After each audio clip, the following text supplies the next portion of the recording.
Hello friends, welcome back to my channel. Friends, हम लोग BPSC TRE 4 के लिए एनसीईआरटी पॉलिटी का अध्ययन कर रहे हैं।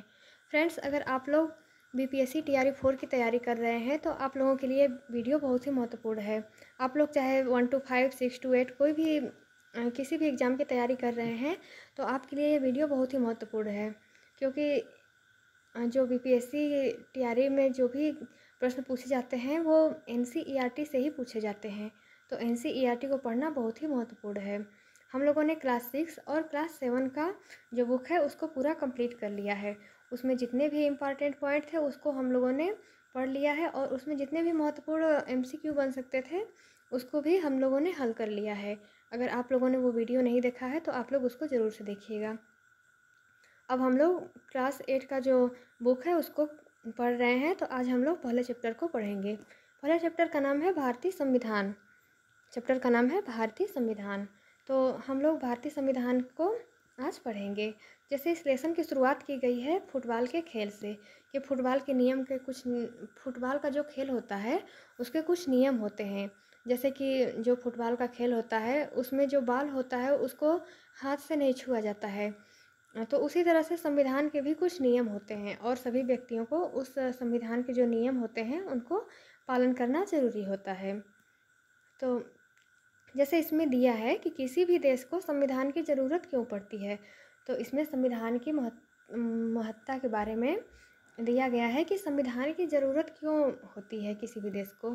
तो आइए हम लोग देखते हैं कि किसी भी देश को संविधान की ज़रूरत क्यों पड़ती है। इसमें जितने महत्वपूर्ण बिंदु होंगे बस हम लोग उन्हीं बिंदुओं पर चर्चा करेंगे जहाँ से कि क्वेश्चन पूछे जा सकते हैं, क्योंकि ये एक सामाजिक विज्ञान की तरह बुक है। तो इसमें सब चीज़ इम्पॉर्टेंट नहीं है जो कि एग्ज़ाम में पूछा जा सके। तो हम लोग उन्हीं बिंदुओं को कवर करेंगे जो कि एग्ज़ाम में पूछे जा सकते हैं। यहाँ पर पहले दिया है कि सभी लोकतांत्रिक देशों के बारे में उम्मीद की जा सकती है कि उनके पास संविधान ज़रूर होगा, लेकिन इसका मतलब यह नहीं है कि जिन देशों के पास अपने संविधान होते हैं वे लोकतांत्रिक देश ही होंगे।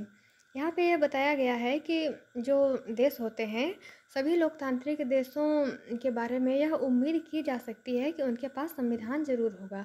जो लोकतांत्रिक देश हैं जहाँ पे लोकतंत्र है उन लोकतांत्रिक देशों से तो यह उम्मीद की जा सकती है कि उनके पास संविधान ज़रूर होगा, लेकिन इसका मतलब यह नहीं है कि जिन देशों के पास संविधान होते हैं वे सभी लोकतांत्रिक देश हों।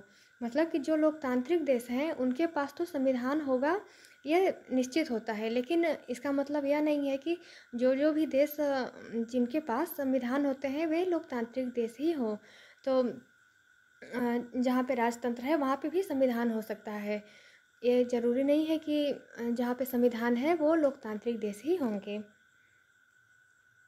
आगे फिर संविधान के बारे में दिया है कि संविधान ही संविधान ही यह बताता है कि हमारे समाज का मूलभूत स्वरूप कैसा है। तो यहाँ पर प्रश्न बन सकता है कि हमारे समाज का मूलभूत स्वरूप कैसा होगा, यह कौन बताता है। तो हमारा जो संविधान है यह संविधान ही हमें बताता है कि हमारे समाज का जो मूलभूत स्वरूप होगा वो कैसा होगा। और फिर यहाँ पे एक इम्पॉर्टेंट पॉइंट है कि संविधान सभा जो भारतीय संविधान सभा है इसकी गठन की मांग कब की गई। तो यहाँ पे दिया है कि 1934 में भारतीय राष्ट्रीय कांग्रेस ने संविधान सभा के गठन की मांग को पहली बार अपनी अधिकृत नीति में शामिल किया। ये इम्पॉर्टेंट पॉइंट है कि 1934 में भारतीय राष्ट्रीय कांग्रेस ने संविधान सभा के गठन की मांग को पहली बार अपनी अधिकृत नीति में शामिल किया। तो यहाँ से एक क्वेश्चन भी बन सकता है कि भारतीय राष्ट्रीय कांग्रेस ने संविधान सभा के गठन की मांग को पहली बार अपनी अधिकृत नीति में कब शामिल किया। तो 1934 में किया। और फिर संविधान सभा के गठन के बारे में दिया गया है कि संविधान सभा का गठन कब हुआ और तथा कब वह बनकर तैयार हुआ। तो संविधान सभा का गठन जो हुआ था वो 1946 में हुआ था तथा वह बनकर तैयार हुआ 26 नवंबर 1949 को। तो यहाँ पे दिया है कि दिसंबर 1946 से नवंबर 1949 के बीच में संविधान सभा ने स्वतंत्र भारत के लिए नए संविधान का एक प्रारूप तैयार किया। तो भारतीय संविधान का जो प्रारूप तैयार हुआ था वो कब हुआ था। तो दिसंबर 1946 से नवंबर 1949 के बीच में हुआ था। ये जितने भी पॉइंट इसमें दिए हैं एनसीईआरटी में, ये बहुत ही महत्वपूर्ण है क्योंकि एनसीईआरटी से पूरा क्वेश्चन ही आता है। जितने भी क्वेश्चन पूछे जाते हैं वो एनसीईआरटी से ही आते हैं। तो आप लोग इसको एकदम पूरा जितना भी इसमें हम हाईलाइट किए हैं उसको एकदम अच्छे से पढ़िएगा, क्योंकि इसमें जितने भी महत्वपूर्ण बिंदु हैं उसको हमने हाईलाइट किया है और वो पढ़ना बहुत ही महत्वपूर्ण है। जैसे इसमें उदाहरण दिया है लोकतंत्र के बारे में कि जैसे शुरुआत में दिया था कि जो भी देश लोकतंत्र हैं उनके पास तो संविधान का होना ज़रूरी है, लेकिन जिन भी देशों के पास संविधान होता है वह ज़रूरी नहीं है कि लोकतंत्र हो। तो वहीं उदाहरण के द्वारा यहाँ पे दिया गया है कि नेपाल में जब राजतंत्र था तब भी वहाँ पे संविधान था, लेकिन वहाँ पे लोकतंत्र नहीं था। तो नेपाल के संविधान के बारे में दिया गया है कि नेपाल का संविधान किस तरह से बना। तो आइए हम लोग नेपाल के संविधान के बारे में देखते हैं। जैसे इसमें दिया है कि नेपाल में लोकतंत्र के लिए कई जन संघर्ष हो चुके हैं। जो नेपाल देश है वहाँ पे लोकतंत्र के लिए कई जन संघर्ष हो चुके हैं। 1990 में हुए संघर्ष के बाद लोकतंत्र की स्थापना हुई। मतलब कि 1990 के पहले वहाँ पे लोकतंत्र नहीं था। 1990 में वहाँ पे लोकतंत्र की स्थापना हुई थी और वो भी लोकतंत्र की स्थापना जनसंघर्ष के बाद हुई। यह लोकतांत्रिक व्यवस्था 2002 तक यानी कि 12 साल तक कायम रही। मतलब कि 1990 में वहाँ पे लोकतांत्रिक देश की स्थापना हुई और 2012 तक यानी कि 12 साल तक कायम रही। फिर अक्टूबर 2002 में राजा ज्ञानेंद्र ने गाँव में माओवादी संगठनों के बढ़ते प्रभाव का बहाना बनाकर सेना की मदद से सरकार के विभिन्न कामों को अपने कब्जे में लेना शुरू कर दिया। फिर वहाँ पे लोकतंत्र स्थापित होने के बाद जो वहाँ के राजा ज्ञानेंद्र थे उन्होंने गाँव में माओवादी संगठनों के बढ़ते प्रभाव का बहाना बनाकर सेना की मदद से सरकार के जो काम थे उसको अपने कब्जे में लेना शुरू कर दिया। और फिर फरवरी 2005 में राजा ने शासन की बागडोर पूरी तरह से अपने हाथों में ले ली। नवंबर 2005 में माओवादियों ने अन्य राजनीतिक दलों के साथ एक 12 सूत्री समझौते पर दस्तखत किए। इस समझौते में आम लोगों को लोकतंत्र और अमन चैन बहाल होने की उम्मीद दिखाई दे रही थी। आगे फिर इसमें बताता है एनसीईआरटी कि लोकतंत्र के लिए चल रहा यह जन आंदोलन 2006 तक अपने शिखर पर पहुंच चुका था।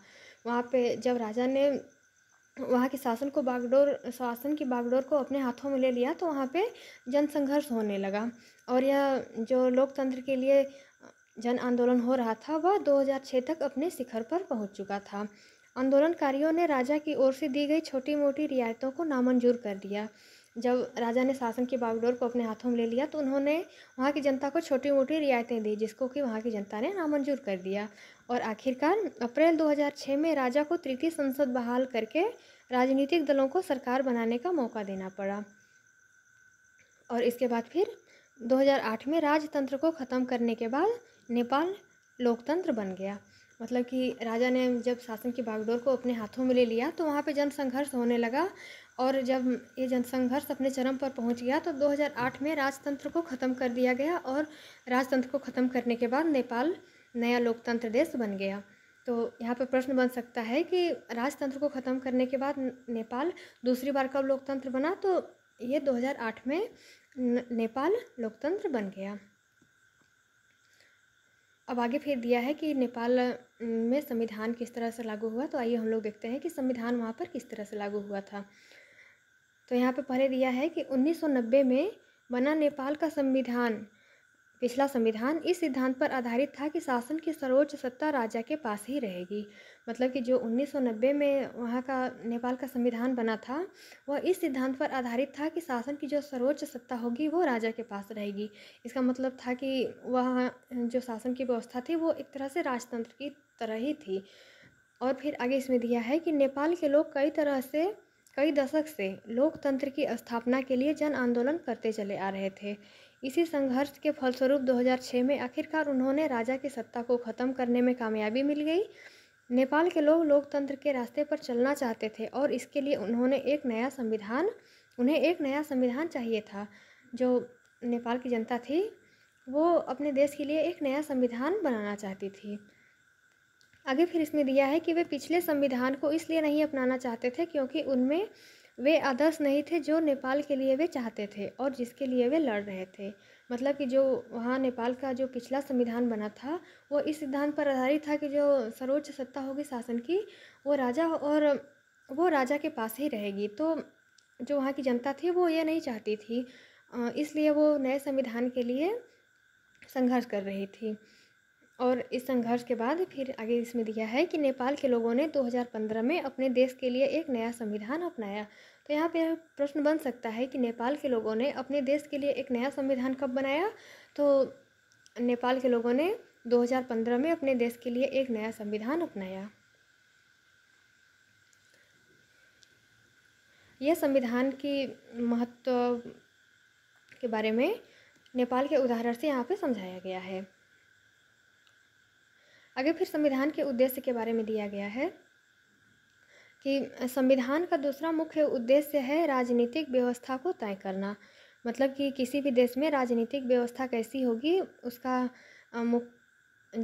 किसी भी देश में राजनीतिक व्यवस्था कैसी होगी तो इसका निर्णय संविधान भी करता है। तो संविधान बनाने का मुख्य उद्देश्य क्या होता है? तो किसी भी देश में राजनीतिक व्यवस्था कैसी होगी इसको तय करना होता है कि वहाँ पर कैसी व्यवस्था है। फिर आगे इसमें दिया है कि नेपाल के पुराने संविधान में यह कहा गया था कि देश के शासन की बागडोर राजा और मंत्रिपरिषद के हाथों में रहेगी। तो जो नेपाल का पिछला संविधान बना था उसमें यह लिखा गया था कि जो शासन की सर्वोच्च सत्ता होगी वो राजा और मंत्रिपरिषद के हाथों में रहेगी। यह यहाँ तक तो नेपाल के बारे में दिया गया था कि नेपाल में किस तरह से संविधान लागू हुआ। आगे इसमें फिर संविधान के कार्य के बारे में दिया गया है कि संविधान का क्या क्या कार्य होता है। तो जैसे यहाँ पर दिया है कि अल्पसंख्यकों पर बहुसंख्यकों की इस निरंकुशता या दबदबे पर प्रतिबंध लगाना भी सरकार का महत्वपूर्ण कार्य है। तो जैसे यहाँ पर प्रश्न बन सकता है कि जो अल्पसंख्यक होते हैं और उन अल्पसंख्यकों पर जो बहुसंख्यकों की निरंकुशता या दबदबा होता है उस पर प्रतिबंध लगाना किसका कार्य होता है? तो यह जो कार्य होता है यह संविधान का कार्य होता है। और इसमें जितने भी महत्वपूर्ण पॉइंट होंगे बस हम उन्हीं सबको कवर करेंगे क्योंकि इसमें बहुत कुछ जो ये बुक है ये सामाजिक विज्ञान की तरह है। तो इसमें जो एग्ज़ाम के लिए महत्वपूर्ण होगा बस हम उन्हीं बिंदुओं को कवर करेंगे। जैसे यहाँ पर दिया है कि बाबा साहब अम्बेडकर को भारतीय संविधान का जनक कहा जाता है। तो यह क्वेश्चन तो बार बार पूछा जाता है कि हमारे भारतीय संविधान का जनक किसको कहा जाता है? तो हमारे भारतीय संविधान का जनक बाबा साहब अम्बेडकर को कहा जाता है। यह इम्पॉर्टेंट पॉइंट है, आप लोग इसको एकदम ध्यान में रखिएगा। आगे फिर संघवाद के बारे में दिया गया है कि संघवाद क्या होता है। संघवाद के बारे में 6 या 7 की बुक में दिया भी गया है, तो वहाँ पे हम लोग पढ़े भी हैं कि संघवाद किसको कहा जाता है। आइए हम लोग यहाँ पर देखते हैं कि संघवाद किसको कहा जाता है। तो संघवाद इसका मतलब है कि देश में एक से ज़्यादा स्तर की सरकारों का होना। मतलब संघवाद का क्या मतलब होता है? तो जो कोई भी देश होता है वहाँ उस देश में एक से अधिक स्तर की सरकार का होना, यही संघवाद का अर्थ होता है। जैसे कि केंद्र सरकार हो गया, राज्य सरकार हो गया और जो स्थानीय स्तर की सरकार होती है जैसे ग्राम पंचायत हो गया, नगर पंचायत हो गया, तो इसको स्थानीय स्तर की सरकार कहा जाता है। तो इसी तरह से जो संघवाद होता है उसमें जो शासन की सत्ता होती है वो केंद्र में एकीकृत न होकर के बल्कि अलग अलग स्तरों पे बटी हुई होती है, उसी को संघवाद कहा जाता है। और फिर इसमें आगे फिर देखते हैं कि क्या दिया है। फिर इसमें जो संविधान में कुछ सूचियाँ दी गई है जैसे कि संघ सूची, राज्य सूची, समवर्ती सूची, तो उसी के बारे में यहाँ पर दिया गया है। इसमें दिया गया है कि कार्य क्षेत्र की स्पष्टता के लिए संविधान में कुछ सूचियाँ दी गई है जिनमें बताया गया है कि कौन से स्तर की सरकार किन मुद्दों पर कानून बना सकती है। इसके साथ संविधान यह भी तय करता है कि प्रत्येक स्तर की सरकार अपने कार्यों के लिए पैसे का इंतजाम कहाँ से कर सकती है।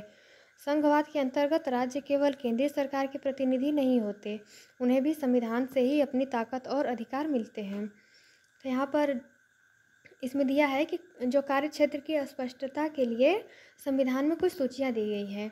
मतलब कि कौन सा कार्य क्षेत्र राज्य सरकार का होगा, कौन सा कार्य क्षेत्र केंद्र सरकार का होगा और कौन से कार्य क्षेत्र जो स्थानीय शासन होता है उसका होगा। तो इसकी स्पष्टता के लिए संविधान में कुछ सूचियाँ दी गई है, जिसको संघ सूची, राज्य सूची या समवर्ती सूची कहा जाता है। जैसे संघ सूची में केवल वही विषय होते हैं जिन पर केवल केंद्र सरकार जो होती है वो कानून बना सकती है, और जो राज्य सूची होती है उसमें राज्य सरकार कानून बना सकती है, और जो समवर्ती सूची होती है उसमें केंद्र और राज्य दोनों ही सरकारें कानून बना सकती है। तो उसी के बारे में यहाँ पे दिया गया है कि कार्यक्षेत्र की स्पष्टता के लिए संविधान में कुछ सूचियाँ दी गई है, जिन्हें बताया गया है कि कौन से स्तर की सरकार किन मुद्दों पर कानून बना सकती है। फिर आगे इसमें दिया है कि इसके साथ ही संविधान यह भी तय करता है कि प्रत्येक स्तर की सरकार को अपने कार्य के लिए पैसे का इंतजाम कहाँ से करना है। तो जो इन सूचियों में जितने भी कार्य दिए गए हैं कि कौन सा कार्य केंद्र सरकार का है, कौन सा राज्य सरकार का है, तो उसके लिए पैसे का इंतजाम कहाँ से करना है, इसका भी जो इसका इंतजाम कहाँ से कर सकती है, तो ये भी संविधान ही बताता है।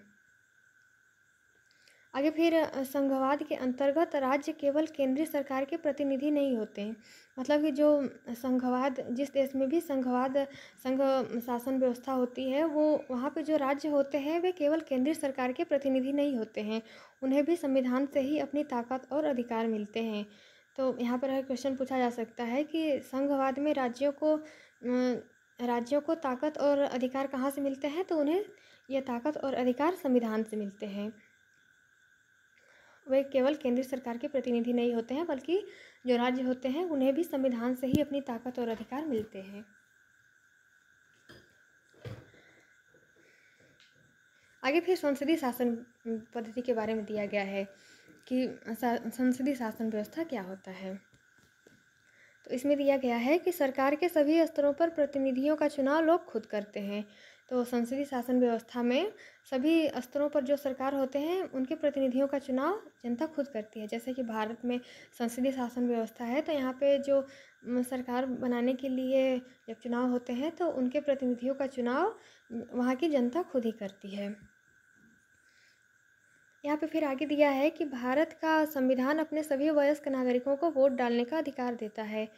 तो जैसे यहाँ पर क्वेश्चन पूछा जा सकता है कि भारत में सभी वयस्क नागरिकों को वोट डालने का अधिकार कौन देता है, तो भारत में सभी नागरिकों को वोट डालने का अधिकार वहाँ की संविधान देता है। आगे फिर इसमें शक्तियों का जो बंटवारा होता है उसके बारे में दिया गया है कि शक्तियों का बंटवारा किस तरह से होता है। इसमें दिया है संविधान के अनुसार सरकार के 3 अंग हैं, विधायिका, कार्यपालिका और न्यायपालिका।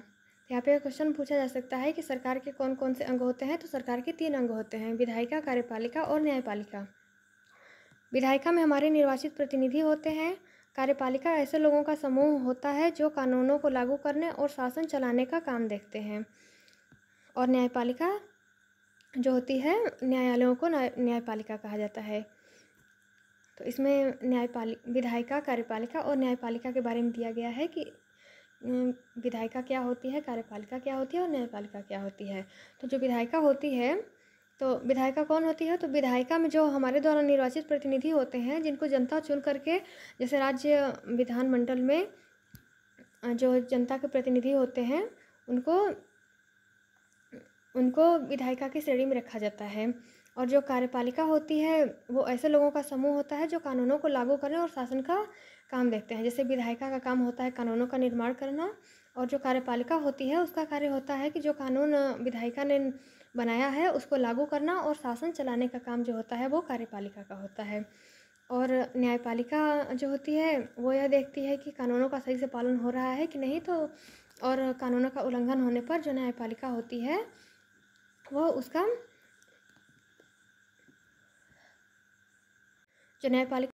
वो कानूनों का पालन करवाती है।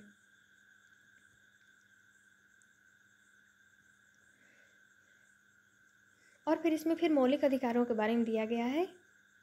मौलिक अधिकार क्या होते हैं, तो हमारे संविधान में जो मौलिक अधिकार हैं, मौलिक अधिकारों वाला खंड भारतीय संविधान की अंतरात्मा कहलाता है। तो यह पूछा जा सकता है कि हमारे भारतीय संविधान का कौन सा भाग है जिसको कि भारतीय संविधान का अंतरात्मा कहा जाता है। तो हमारे भारतीय संविधान का जो मौलिक अधिकारों वाला भाग है, मौलिक अधिकार संविधान के भाग 3 में दिया गया है। तो संविधान का जो भाग 3 है, इसको भारतीय संविधान की अंतरात्मा कहा जाता है। हमारे संविधान में जो मौलिक अधिकार दिए गए हैं, उन मौलिक अधिकारों की संख्या वर्तमान में 6 है। जब हमारा संविधान बना था तो उस समय हमारे भारतीय संविधान में 7 मौलिक अधिकार थे, जिनमें से कि संपत्ति के अधिकार को 44वें संविधान संशोधन के द्वारा 44वें संविधान संशोधन 1978 के द्वारा इसको मौलिक अधिकार की श्रेणी से निकाल दिया गया है और अब यह एक कानूनी अधिकार है। तो जो संपत्ति का अधिकार है उसको कहाँ रखा गया है, तो संपत्ति का अधिकार जो है उसको अनुच्छेद 300A तथा भाग 12 में रखा गया है। यहाँ पर यह क्वेश्चन पूछा भी जा सकता है कि संपत्ति का अधिकार को कहाँ रखा गया है, तो संपत्ति के अधिकार को अनुच्छेद 300A तथा जो संविधान का भाग 12 है उसमें रखा गया है और अब यह एक कानूनी अधिकार है। आगे फिर इसमें दिया गया है, मौलिक अधिकारों के अलावा हमारे संविधान में एक खंड नीति निर्देशक तत्वों का भी है।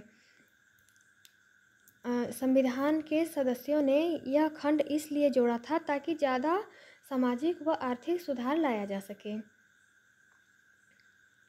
तो यहाँ पर यह इसमें बताया गया है कि हमारे संविधान में मौलिक अधिकारों के अलावा हमारे संविधान में नीति निर्देशक तत्व भी है।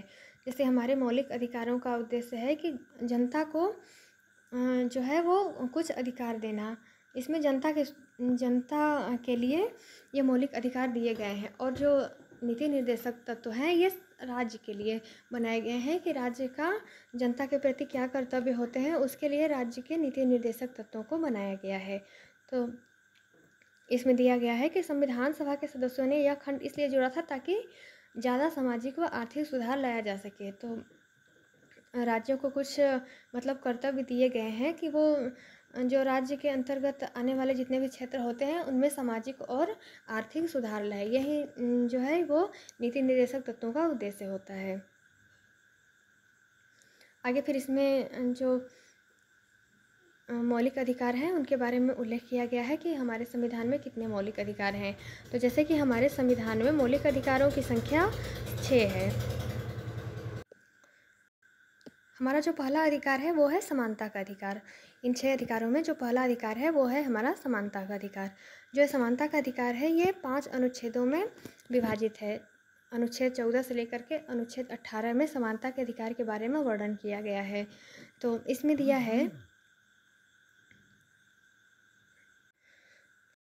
है कि कानून की नज़र में सब लोग समान हैं।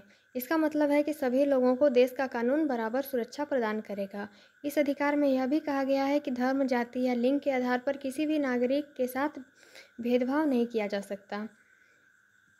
खेल के मैदान, होटल, दुकान इत्यादि सार्वजनिक स्थानों पर भी सभी को बराबर पहुंच का अधिकार होगा और रोजगार के मामले में भी राज्य किसी के साथ भेदभाव नहीं कर सकता है। और फिर आगे इसमें दिया है कि रोजगार के मामले में राज्य किसी के साथ भेदभाव नहीं कर सकता, लेकिन इसके कुछ अपवाद हैं जिनके बारे में इस किताब में बाद में दिया गया है। तो इसमें बताया गया है कि समानता का अधिकार क्या होता है। तो समानता का अधिकार के अंतर्गत कानून की नज़र में सभी लोग समान हैं। जैसे कि जो क्लास 6 का बुक है उसमें भी समानता के अधिकार के बारे में दिया गया था, तो आप लोगों ने वहाँ पे भी पढ़ा है। इसमें दिया है कि कानून की नज़र में सब लोग समान हैं। इसका मतलब है कि कानून सबके जो भारत के सभी लोग हैं उनके लिए सभी कानून बराबर हैं। कानून की दृष्टि में सब लोग समान हैं। इसका मतलब है कि लोगों को देश का कानून बराबर सुरक्षा प्रदान करेगा, चाहे वो देश के राष्ट्रपति हो या फिर कोई घरेलू काम करने वाली नौकरानी हो, उन सबको एक ही कानून का पालन करना होगा। और फिर आगे उसमें दिया है, जैसे अनुच्छेद 15 में दिया है कि संविधान जाति, धर्म, लिंग या फिर जन्म स्थान इन सभी आधारों पर किसी भी नागरिक के साथ भेदभाव नहीं करेगा और कोई भी व्यक्ति किसी भी सार्वजनिक जो स्थान होते हैं उनका उपयोग कर सकता है। और रोजगार के मामले में राज्य किसी के साथ भेदभाव नहीं करेगा। इसके कुछ अपवाद होते हैं, जैसे कि जो आरक्षित वर्ग के साथ कुछ सीटें आरक्षित कर दी जाती हैं जो दलित समुदाय के लोग होते हैं उनके लिए, तो वहीं इसके बारे में अपवाद दिया गया है कि इसके कुछ अपवाद भी होते हैं। और फिर अगला जो हमारा अधिकार है वो है स्वतंत्रता का अधिकार। स्वतंत्रता का अधिकार है वो अनुच्छेद 19 से अनुच्छेद 22 तक में दिया गया है, इन 4 अनुच्छेदों में। तो स्वतंत्रता के अधिकार के अंतर्गत इसमें दिया है कि इस अधिकार के अंतर्गत अभिव्यक्ति और भाषण की स्वतंत्रता, सभा या संगठन बनाने की स्वतंत्रता, देश के किसी भी भाग में आने जाने और रहने तथा कोई भी व्यवसाय, पेशा या कारोबार करने का अधिकार शामिल है। तो भारत के जितने भी नागरिक हैं उनको अपने अभिव्यक्ति और भाषण की स्वतंत्रता है। वो मतलब कि अपनी कोई भी बात हो उसको रख सकते हैं और वो भाषण भी दे सकते हैं, जैसा कि भड़काऊ भाषण नहीं होना चाहिए, जिससे कि किसी का नुकसान नहीं होना चाहिए। तो भारत के जितने भी लोग हैं उनको अपनी अभिव्यक्ति करने का अधिकार है और भाषण देने का अधिकार है, और उनको सभा या संगठन बनाने की भी स्वतंत्रता है, और देश के किसी भी भाग में आने जाने और रहने तथा कोई भी व्यवसाय, पेशा या फिर कारोबार करने का भी अधिकार जो भारत की जनता है उसको दिया गया है। स्वतंत्रता के अधिकार के बाद इसमें दिया है शोषण के विरुद्ध अधिकार। तो हमारा जो मौलिक अधिकार है वो तीसरा मौलिक अधिकार है शोषण के विरुद्ध अधिकार। तो शोषण के विरुद्ध अधिकार में क्या दिया गया है, तो संविधान में कहा गया है कि मानव व्यापार, जबरिया श्रम और 14 वर्ष से कम उम्र के बच्चों को मजदूरी पर रखना अपराध है। तो जो हमारा तीसरा अधिकार है वो है शोषण के विरुद्ध अधिकार, और इसमें कहा गया है कि मानव व्यापार और जो जबरिया श्रम होता है उसको निषेध किया गया है, तथा 14 वर्ष से जो कम उम्र के बच्चे होते हैं उनको मजदूरी पर रखना भी अपराध है। अगला हमारा अधिकार है स्वतंत्रता का अधिकार। चौथा अधिकार है स्वतंत्रता का अधिकार, धार्मिक स्वतंत्रता का अधिकार। धार्मिक स्वतंत्रता के अधिकार के अंतर्गत क्या क्या दिया गया है, तो इसमें दिया गया है कि सभी नागरिकों को पूरी धार्मिक स्वतंत्रता दी गई है। प्रत्येक व्यक्ति को अपनी इच्छानुसार धर्म अपनाने, उसका प्रचार प्रसार करने का अधिकार है। तो भारत के जितने भी नागरिक हैं उनको धार्मिक स्वतंत्रता की पूरी आज़ादी दी गई है। वे कोई भी धर्म अपना सकते हैं, उसका प्रचार प्रसार कर सकते हैं। अगला फिर जो हमारा अधिकार है, पांचवा अधिकार, वो है सांस्कृतिक और शैक्षणिक अधिकार। यह हमारा पांचवा अधिकार है, सांस्कृतिक और शैक्षणिक अधिकार। तो इसमें दिया है कि संविधान में कहा गया है कि धार्मिक या भाषाई सभी अल्पसंख्यक समुदाय अपनी संस्कृति की रक्षा और विकास के लिए अपने अपने शैक्षणिक संस्थान खोल सकते हैं। तो सांस्कृतिक और शैक्षणिक अधिकार के अंतर्गत दिया गया है कि जो अल्पसंख्यक समुदाय होते हैं, वो चाहे वो धार्मिक या फिर भाषाई अल्पसंख्यक हो, वो अपनी संस्कृति की रक्षा और विकास के लिए अपने अपने शैक्षणिक संस्थान खोल सकते हैं। और फिर अगला जो हमारा अधिकार है वो है संवैधानिक उपचारों का अधिकार। ये जो अधिकार है ये सबसे महत्वपूर्ण अधिकार है। ये हमारा जो अधिकार है अनुच्छेद 32 के अंतर्गत दिया गया है। इसमें दिया है कि यदि किसी नागरिक को लगता है कि राज्य द्वारा उसकी किसी मौलिक अधिकार का उल्लंघन हुआ है, तो इस अधिकार का सहारा लेकर के वह अदालत में जा सकता है। तो इसको जो भीमराव अंबेडकर थे, उन्होंने भारतीय संविधान की आत्मा कहा है। संवैधानिक उपचारों के अधिकार को ये क्वेश्चन पूछा भी जाता है कि हमारे भारतीय संविधान की आत्मा किसको कहा जाता है। डॉक्टर भीमराव अंबेडकर के अनुसार तो डॉक्टर भीमराव अंबेडकर ने संवैधानिक उपचारों के अधिकार को भारतीय संविधान की आत्मा कहा था। ये जो हमारा मूल अधिकार था ये हमारा समाप्त हो गया।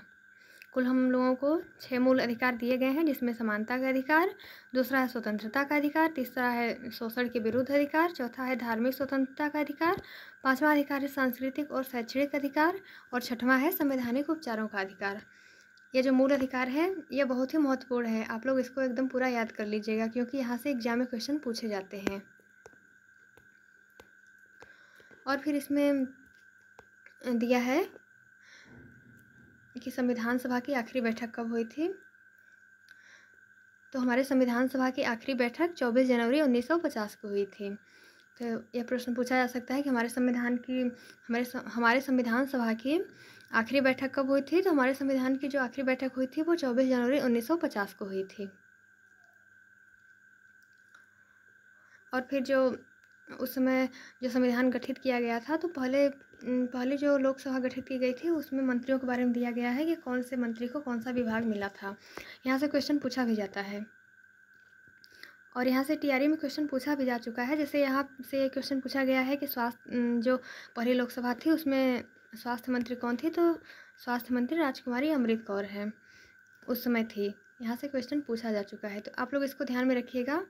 इसमें जितने मंत्रियों के बारे में दिया है इन सबको आप लोग ध्यान में रखिएगा। जैसे दिया है कि श्री जय रामदास दौलत राम, ये कौन थे, तो ये खाद्य एवं कृषि मंत्री थे। तो जैसे क्वेश्चन पूछा जा सकता है, ये पहले लोकसभा जो गठित हुई थी उसमें खाद्य और कृषि मंत्री कौन थे, तो खाद्य और कृषि मंत्री जय रामदास दौलत राम थे। और राजकुमारी अमृत कौर को कौन सा विभाग मिला था, तो ये स्वास्थ्य मंत्री थी। और डॉक्टर जान मथाई वित्त मंत्री थे। सरदार वल्लभ भाई पटेल उप प्रधानमंत्री तथा उनके पीछे जगजीवन राम कौन थे, तो जगजीवन राम श्रम मंत्री थे। पहले लोकसभा जब गठित की गई थी तो उसमें जो मंत्रिमंडल गठित किया गया था, तो उसमें उस मंत्रिमंडल के बारे में दिया गया है कि किसको कौन सा विभाग मिला था।